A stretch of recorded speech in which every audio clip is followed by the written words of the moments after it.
ce idan har kayo ya ce ƙarshen zance hakika ka fifice.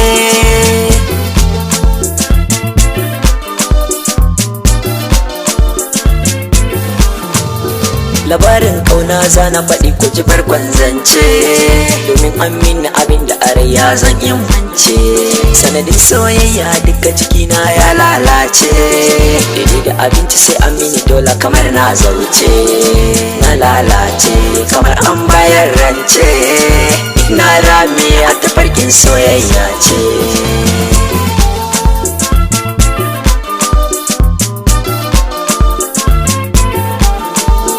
Da ranar juma'a ne da yamma muna yin zance, da ni da abokaina dukkan damuwa mun mance.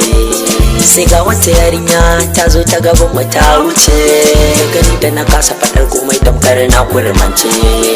Mai kyau ce ka tabara a takaice, kai da ka hango ta zaka ce da ita man dace.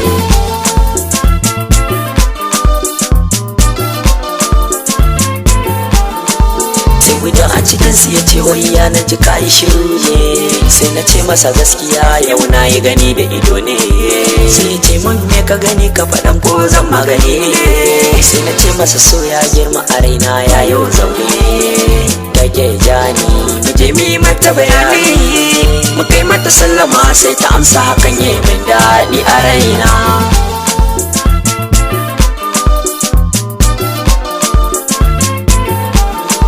Godiya gun Allah mahalicci wanda ya yi kowa, ya sake ka amsa min sallama karki canjawa.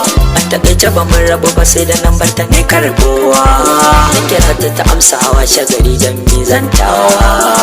Kogin kauna mu faɗa mun yin tsewa, duka tunani na akan ta ya komawa.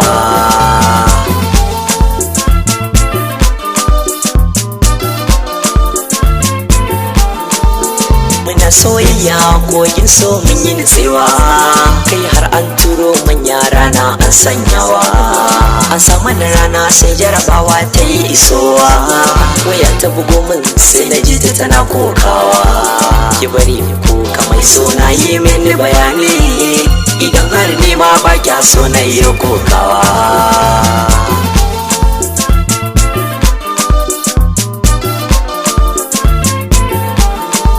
Daga fara bayani a garsa ne rudewa, da jiki ya sauya zuciya ta rikicewa. Sai ta ce mini abban miyau dai mun yi rasawa, da ya tafi gabi aldan ya yi macewa.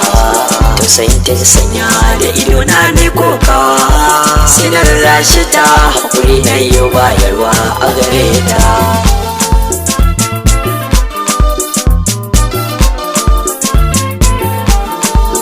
Wata uku kenan yan uwa da rashin mu da baba, kuma saura yan kwanaki auren ne zuwa.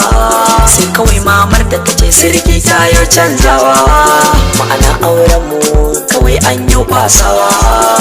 Ainan take na faɗi ina kokawa, jini aka karan da uku ne dawowa.